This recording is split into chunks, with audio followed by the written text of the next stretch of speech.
Simplifier la banque pour faciliter la vie. 17h07, le club des experts, vous êtes bien avec nous en direct jusqu'à 18h. On va parler de l'Ukraine évidemment, peut-être un peu des États-Unis. On attend l'image du vote de Donald Trump. Sur ce plateau, pour m'accompagner, le général Vincent Desportes, que je suis ravi d'accueillir. Bonjour à vous, général, professeur de stratégie à Sciences Po et HEC, ancien directeur de l'école de guerre. À vos côtés, Jean-Éric Brana, merci d'être revenu. À vos côtés, Jean-Éric Christian Maigrelis, ancien conseiller de Mikhail Gorbatchev, bienvenue à vous, et auteur du livre Le naufrage de l'Union soviétique, chose vue, édité chez Transcontinental d'édition. Vous êtes le bienvenu. Patrick Martin-Jeunier, vous aussi vous êtes le bienvenu, spécialiste des questions européennes, enseignant à Sciences Po. Et Valérie Nataf, qu'on ne présente plus, parce que vous êtes là tout le temps et qu'on est bien content de vous avoir avec nous, évidemment. On va commencer par parler de l'Ukraine. On va aller direction Mariupol. Ça faisait longtemps qu'on n'avait pas parlé de cette ville martyre. On se souvient tous évidemment de ces combats absolument abominables qui ont eu lieu il y a à peu près 6 mois maintenant. On se demande s'il ne se passe pas quelque chose là-bas. Ce sont des mouvements de troupes, la construction de nouvelles fortifications par les Russes, qui nous donnent peut-être des informations sur ce qu'ils se préparent, ou en tout cas sur ce que craignent les Russes. Nivine Potro, ce sont les renseignements britanniques qui nous le disent. Manifestement, les Russes craignent une contre-offensive assez massive. Alors effectivement, ça bouge autour de Mariupol puisque selon le renseignement britannique, la Russie a commencé à construire des structures défensives autour donc de la ville de Mariupol, des structures anti-chars pyramidales en béton appelées dents de dragon. Alors les dents de dragon, je pense que vous voyez ce que c'est. Ce sont ces fameux cônes pyramidales en béton de plusieurs tonnes. On les a vus notamment ces dernières semaines dans le Donbass.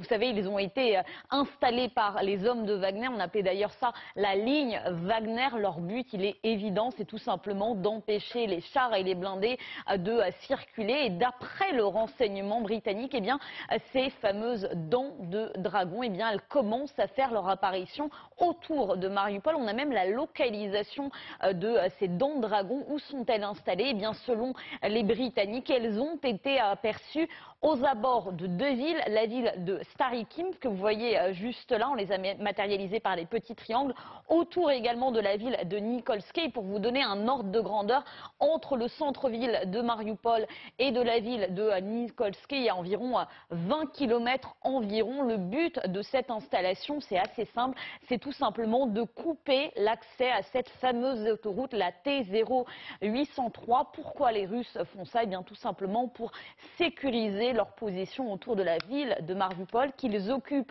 depuis le mois de mars.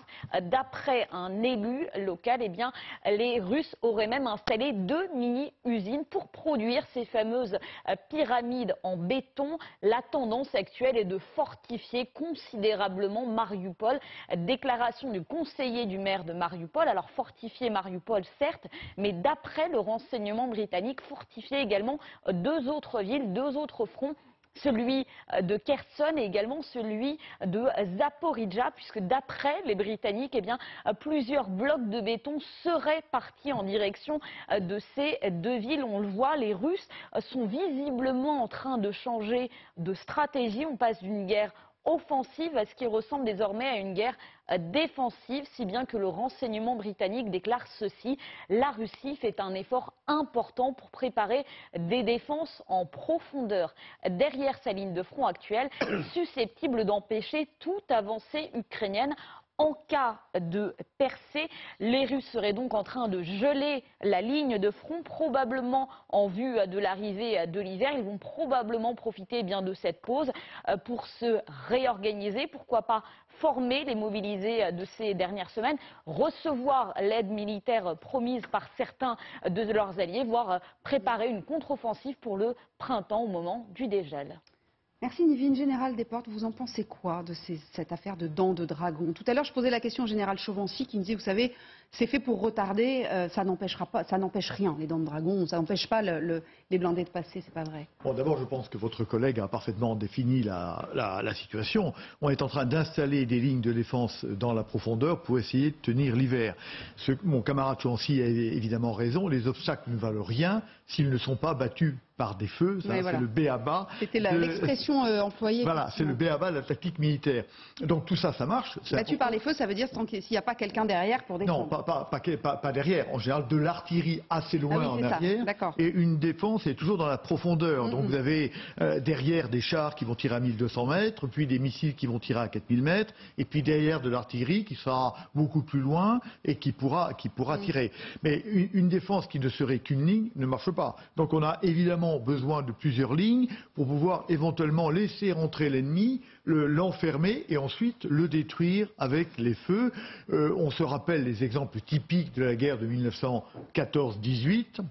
Où là, il y avait plusieurs lignes de défense. Oui. Quand l'une cédait, on arrêtait sur l'autre, on reprenait. Donc on est dans une tactique normale de défense et on voit bien effectivement que les Russes semblent se préparer pour un hiver sur la défensive, aux endroits où ils sont, tenants pour probablement dans leur esprit préparer une contre-offensive de printemps. Oui, c'est sur la défensive pour pouvoir éventuellement être offensif ensuite.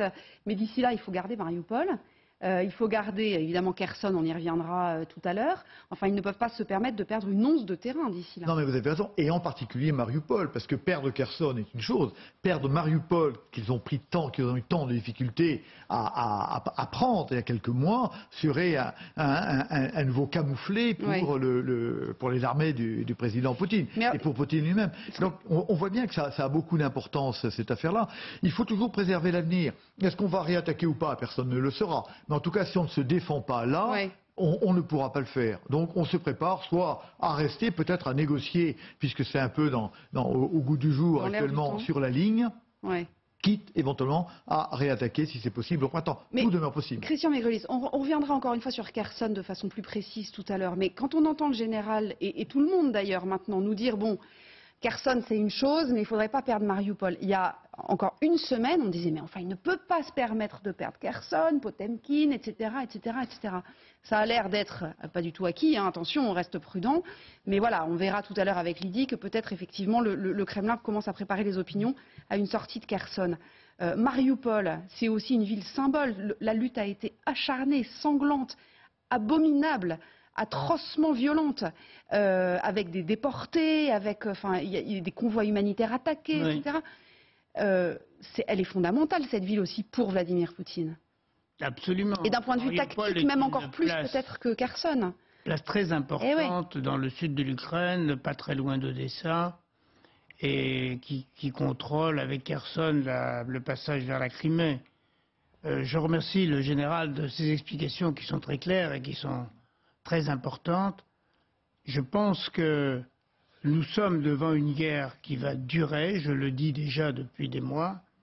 Je crois que les deux positions, les deux belligérants vont essayer de gagner du temps et fortifier Kherson, fortifier Mariupol, ça veut dire se donner 2, 3, 4 ans si c'est nécessaire pour tenir jusqu'à ce qu'un accord puisse intervenir, l'accord étant dans la vue des Russes, nous gardons le Donbass et vous faites ce que vous voulez. Oui. C'est-à-dire que Mariupol, c'est aussi l'accès à la mer d'Azov, et c'était la ville qu'ils n'avaient pas eue en 2014, les Russes. Ouais. Il y a ça aussi. Bien sûr, Ouais. bien sûr. Et je crois que les Russes s'installent dans la durée. On est devant une guerre de position aujourd'hui. C'est quand même assez extraordinaire de voir que les forces russes se protègent des blindés ukrainiens, alors que la flotte de blindés russes n'a aucun rapport avec la flotte ukrainienne. Les Russes Oui. ont 10 fois plus de blindés que les Ukrainiens, et c'est eux qui se protègent contre les blindés ukrainiens. Donc c'est un peu un cirque à l'envers. Oui. On comprend plus ce qui se passe. De toute façon, ils l'ont dit, les Ukrainiens, Patrick Martin-Genier, ils reprendront tout, Crimée comprise. Ils ne négocieront que quand les Russes seront partis du territoire ukrainien, Crimée comprise. Oui, ça mais veut ça, dire c'est ce qu'on Mariupol. dit. Oui, Il y a mais ce bien qu'on sûr. fait. Évidemment, c'est le début de la négo. On est dans la Il guerre. faut commencer là, et on est puis dans la ensuite, guerre. on À regarde. Berlin, à Paris, à Paris. Oui. Non, mais évidemment, bien entendu. Sauf que ils ont clairement l'ambition de reprendre une ville comme Mariupol, par exemple. La Crimée, Oui. ça sera autre chose. Oui, bien sûr, Bon, ça fait partie du programme. Ouais. Mais c'est pas en le souhaitant que ça arrivera forcément. Bien sûr qu'il faut se fixer des Ils sont battus objectifs pour, dans en une tout cas, guerre, beaucoup. évidemment. Ouais. Oui, non, mais tout à fait. Mais vous savez, il y a eu donc des articles qui sont parus dans le Washington Post, de personnes qui se disent bien informées de la Maison-Blanche de ce qui se passerait, que des pressions seraient faites par les États-Unis sur Volodymyr Zelensky, qu'on parle même de reprendre les négociations sur le désarmement, sur la négociation sur les armements stratégiques qui pourraient avoir lieu au Moyen-Orient. On voit bien qu'aux États-Unis, à la Maison-Blanche, on est en train de dire peut-être qu'un jour il faudra négocier. Mais attention, aujourd'hui, Volodymyr Zelensky a réitéré le fait, ce que vous venez de dire, qu'il était hors de question de négocier quoi que ce soit, que c'était la guerre et que de toute façon, il ne renoncerait ni à Donetsk, ni à Lugansk, ni même à la Crimée. Donc c'est la position de principe, parce que effectivement, beaucoup de gens de plus en plus dans les chancelleries occidentales ont tendance à dire peut-être un jour faudra-t-il négocier, reprendre la Crimée, c'est complètement irréaliste. Donc on verra bien. Donc, on comprend bien aujourd'hui que les Ukrainiens ne peuvent pas dire nous allons négocier. Aujourd'hui, pour négocier, il faudrait premièrement un cessez-le-feu et au moins que les Russes se retirent des frontières d'avant le 24 février. Mais d'ailleurs, ce que disent les Américains notamment, c'est non pas il va falloir qu'on négocie, c'est il va falloir qu'on puisse envisager éventuellement de négocier, ce qui a provoqué ensuite un message de Volodymyr Zelensky aux Américains qui sont, ça ne vous a pas échappé, en plein scrutin électoral en ce moment. Écoutez le président ukrainien. Je vous demande de maintenir une unité inébranlable, comme c'est le cas maintenant, et ce jusqu'au jour où nous entendrons tous ces mots importants dont nous avons tant rêvé, jusqu'à ce que nous entendions que la paix a finalement été rétablie. Les démocraties ne doivent pas s'arrêter en chemin vers la victoire. Ça, c'est évidemment en direction des électeurs américains et du gouvernement américain Jean-Éric Brana, parce que l'Ukraine, elle a une peur, c'est que si les républicains effectivement remportent le Congrès dans sa totalité, l'aide se tarisse, même si le robinet ne sera pas totalement fermé, mais enfin c'est quand même un risque. Oui, ça n'arrivera pas parce que ceux qui veulent fermer le robinet, c'est l'aile très à droite, les conservateurs, les plus ultras du Parti républicain. En réalité, ils sont 50 à la Chambre des représentants aujourd'hui et ils sont 11 au Sénat si on regarde les votes qu'il y a eu au moment des différents budgets qui ont été votés en direction de l'Ukraine. C'est-à-dire 5% et 10%, c'est vraiment pas beaucoup. Et même s'il y en avait beaucoup qui arrivaient derrière avec d'autres idées, ça ne serait que quelques pourcents de plus. Donc, mais l'aide américaine, c'est l'énorme majorité de l'aide qui est arrivée en Ukraine. Oui, mais 71% des Américains sont en faveur de cette aide. Même si 67% disent qu'il faut négocier. Puis c'est l'ADN américain. Vous savez, on va aider parce que on voit clairement qui est le méchant et qui est le gentil, en tout cas dans l'imaginaire américain. Mais en même temps, si vous pouvez négocier, ça fera pas de mal parce qu'on va pas faire ça pendant des années. Mais il faut négocier, disent un certain nombre de partenaires, mais par exemple le président Emmanuel Macron a rappelé que personne ne se substituerait aux Ukrainiens. Joe Biden l'a dit aussi. Voilà, et Joe Biden l'a dit. Les Ukrainiens qui décideront. C'est aux Ukrainiens de décider parce que c'est sur leur territoire et c'est de leur sort dont il s'agit. Alors on parle de Mariupol, on va aller donc vers Kherson, on l'évoquait il y a une seconde. Alors Kherson, c'est la bataille, la mère des batailles si on peut dire depuis quelques semaines. Maintenant, pourquoi? Parce que vous savez que les Russes sont manifestement en train de se replier de l'autre côté du Dniepr. C'est toujours très compliqué de savoir ce qui se passe là-bas, évidemment, puisque la presse est très rare, si ce n'est inexistante, compte tenu de la dangerosité des combats. Les coupures d'électricité sont régulières et il n'y a plus d'internet depuis bien longtemps. Ceci dit, Lydia Arouche, il y a des informations qui nous parviennent, qui sont des informations, me semble-t-il, du renseignement britannique, c'est bien ça, et qui nous expliquent que manifestement un plan aurait été imaginé quand même pour le Kremlin pour évacuer cette guerre et donc évacuer cette ville, et assumer le fait que Kherson était perdu. Mais pour ça, il faut préparer les opinions. Oui, ces informations, elles nous sont données par le site Meduza. C'est un site d'information russe qui se veut indépendant, qui est basé en Lettonie, qui dévoile comment la Russie préparait justement ces éléments de langage suite à une défaite indésirable mais probable à Kherson, indésirable mais probable selon les autorités russes. C'est en tout cas ce qu'affirmeraient ces deux sources à ce média, donc le front de Kherson qui serait le plus difficile pour l'armée russe au stade actuel de l'opération spéciale militaire. Voilà ce qu'écrit ce média. Alors comment le justifierait-il? Eh bien selon ce guide de propagande, on peut l'appeler comme ça, eh bien il recommande de citer le fait que l'Ukraine et les pays de l'OTAN ont jeté toutes leurs forces sur cette même partie partie du front et qu'ainsi rester à Kherson risquerait une effusion de sang massive. Zelensky veut organiser un spectacle violent pour le monde entier, présenter les forces armées ukrainiennes comme des martyrs. Alors Kiev, qui ne compterait plus ses pertes, voilà comment il faudrait le justifier. Il serait ainsi prêt à envoyer des dizaines de milliers de personnes à la mort pour obtenir de nouveaux financements, mais aussi la fourniture d'armes. Alors l'Ukraine serait vraiment-t-elle prête à tout selon Moscou? Eh bien déjà, vendredi dernier, on avait Vladimir Poutine qui recommandait aux civils de quitter Kherson. On l'écoute. Maintenant, ceux qui vivent actuellement à Kherson doivent être éloignés des zones de combat les plus dangereuses, car ils ne devraient pas souffrir des bombardements résultant d'attaques, contre-attaques et autres mesures liées aux opérations militaires. Alors est également évoqué dans ces documents propagandistes le barrage de Kakhovka, barrage pris pour cible par une frappe ukrainienne selon Moscou, qui pourrait ainsi devenir un piège pour les soldats russes, selon ces éléments, en entraînant, on le sait, l'inondation de 80 villes et villages ukrainiens. Alors on le rappelle que de son côté, Volodymyr Zelensky parle lui évidemment de soldats russes qui auraient miné ce barrage. Alors Moscou, d'après Medusa, donc, se préparerait à communiquer sur un retrait de la ville de Kherson. Est-ce qu'on doit vraiment s'y attendre, d'après les infos de Medusa? Alors en tout cas, selon ces éléments de langage, encore une fois, le Kremlin devrait reprendre les paroles du diplomate membre du Conseil de sécurité russe, Anatoly Torkunov, l'homme qui s'appuie en fait sur l'histoire et qui rappelle comment Pierre le Grand en 1709 s'était retiré à Poltava, et c'était là un tournant de la guerre avant finalement une victoire russe. Alors retrait ou non la décision, eh bien, selon ses sources, elle dépendra de si l'armée ukrainienne va vers une offensive massive. Mais bien sûr, la décision finale, elle va revenir à Vladimir Poutine et son cercle restreint.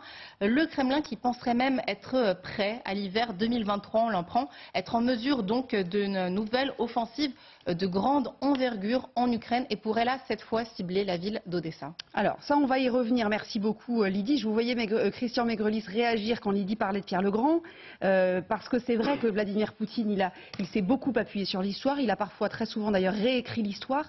Il pourrait se servir effectivement de cette affaire, de ce chapitre-là de l'histoire russe pour tenter j'allais dire d'inventer une histoire. C'est pas inventer une histoire, mais enfin s'appuyer là-dessus pour expliquer à ses compatriotes que oui, c'est beaucoup plus raisonnable de lâcher Kherson, et puis ça ne nous empêchera pas de gagner la guerre. Oui, c'est comme ça que Charles XII a perdu à Poltava, et que Poltava est resté dans toutes les mémoires comme la grande victoire de Pierre le Grand. Alors qu'en fait, au début, c'était plutôt douteux.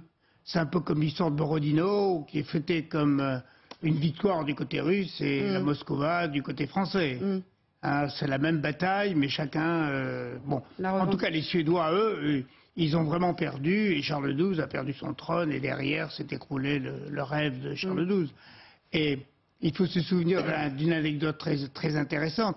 Lorsque Napoléon est arrivé à Smolensk pendant la campagne de Russie, en allant vers Moscou, il a reçu un émissaire du tsar, qui était lui à Saint-Pétersbourg. Et le tsar voulait éviter absolument que Napoléon aille à Saint-Pétersbourg. Il l'a envoyé à Moscou. Et Napoléon a demandé à l'émissaire, à propos, prince, quelle est la direction de Moscou? Alors le prince a répété, écoutez, sire, elle passe par Poltava.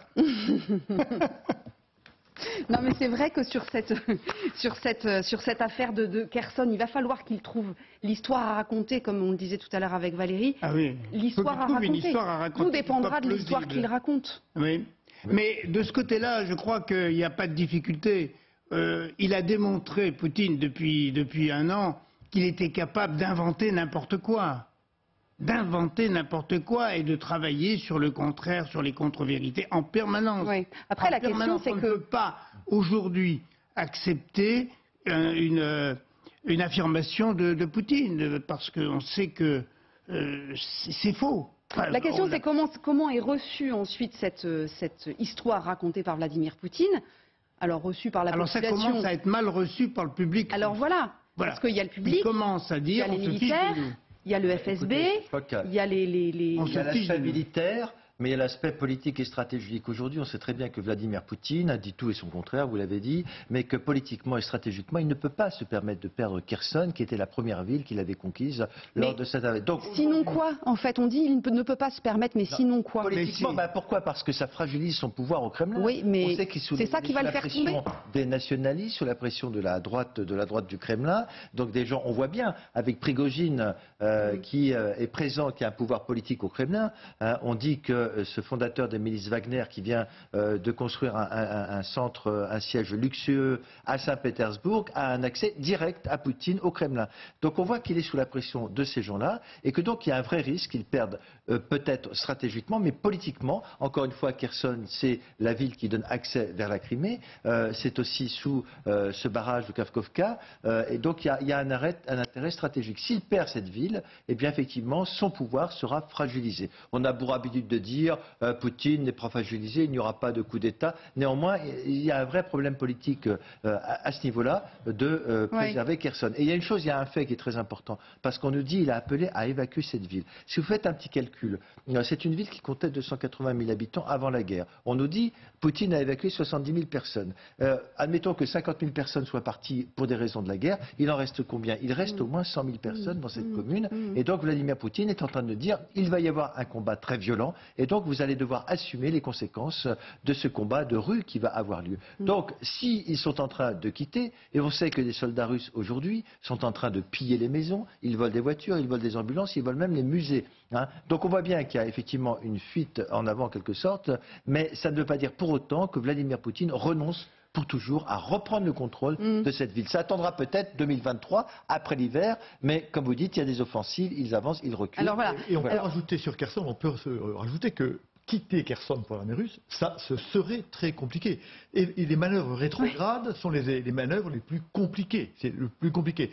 D'autant qu'il y a un fleuve. Donc à cause de ça en particulier. Voilà. Faire évacuer 20 000 soldats dans des conditions à peu près convenables, alors qu'il n'y a que 3 petites lignes de communication qui les relient à la rive orientale, ce serait une manœuvre extrêmement dangereuse. À un moment donné, elle pourrait être décidée, mais on voit bien que ce serait difficile. Et quand on nous a montré tout à l'heure qu'on est en train de fortifier devant Kherson, on sait qu'il y a quelques jours, les troupes anciennes ont été remplacées par des troupes moins aguerries, mais en meilleure forme. Moi, il me semble qu'on se prépare plutôt à une défense de Kherson. Et à mon avis, d'ailleurs, les Ukrainiens n'ont pas intérêt à attaquer Kherson, parce que ce serait effectivement un bain de sang. Donc moi, mon appréciation, mais ça peut être parfaitement fausse, c'est qu'on va rester sur un statu quo devant Kherson pendant cet hiver. Jusqu'au printemps. Oui, je crois qu'on va geler le front russe. Il va se geler d'ailleurs un peu tout seul. Il va se geler tout seul d'ailleurs. Attendez, je voudrais qu'on revienne sur Odessa dans une seconde par rapport à ce que disait Lydie tout à l'heure. J'ai juste une question, Christian Megrellis, sur le fonctionnement au Kremlin et de Vladimir Poutine, parce qu'on disait tout à l'heure, beaucoup le disent d'ailleurs, ça serait catastrophique politiquement pour Vladimir Poutine, etc. etc. Moi j'ai lu qu'il ne pourrait pas perdre cette assise au Kremlin, que contrairement aux autres dictatures, l'armée, elle suit le chef sans se poser de questions. En Russie, que ce n'est pas une armée qui pourrait éventuellement aller renverser, etc., que le FSB suit le chef également sans se poser de questions. Est-ce que c'est vraiment comme ça que ça fonctionne? Pour le moment, c'est encore comme ça, oui. C'est encore comme ça. Et la seule variable qui pourrait remettre en question tout ça, c'est l'opinion publique. Or, l'opinion publique aujourd'hui en Russie est en train de changer du tout au tout. Il y a 2 mois, tout le monde était pour l'opération spéciale. Aujourd'hui, il y a beaucoup de gens qui se posent des questions et qui se disent on nous raconte des mensonges. Et les gens n'écoutent plus Poutine comme ils l'écoutaient avant. Avant, ils l'écoutaient un peu comme le Messie. Aujourd'hui, ils se disent qu'est-ce qu'il va nous raconter comme histoire. Moi, je le tiens du trottoir, je le tiens de mes bureaux à Moscou. Avec lesquels je suis en contact 4 fois par jour. Et les collaboratrices, les collaborateurs commence à parler un peu. Est-ce que vous pensez que ça fragilise son pouvoir politique? Ah oui, l'opinion publique russe. Oui, l'opinion publique au Kremlin. Est-ce que ça a une conséquence? Oui. Mais c'est pas l'opinion publique moscovite, à Saint-Pétersbourg, dans les grandes villes, etc. Un pouvoir énorme. Et parce qu'il n'y a pas d'opinion ferme au Kremlin, et cette opinion attend un peu de voir comment évolue l'opinion publique. Tant que l'opinion publique est favorable à l'opération spéciale, c'est la fête. Tout va bien. Quand elle commence à se poser des questions. Se poser des questions simplement, pas contester, mais simplement se poser des questions. C'est une mauvaise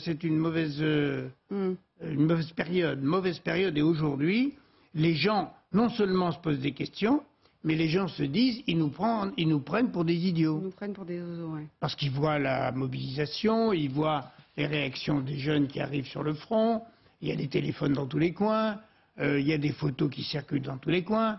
On sait très bien que les parents sont obligés de se cotiser pour acheter l'équipement de leurs enfants qui partent au front. Et ça déplaît énormément. Ça veut dire aussi... Donc si l'opinion publique se retourne, s'il commence à y avoir ne serait que quelques manifestations à droite à gauche, ça met en danger le pouvoir du Kremlin. Et quand je dis le pouvoir du Kremlin, c'est non seulement Poutine, mais l'armée et le KGB. Ça veut dire donc que cet hiver va être absolument crucial si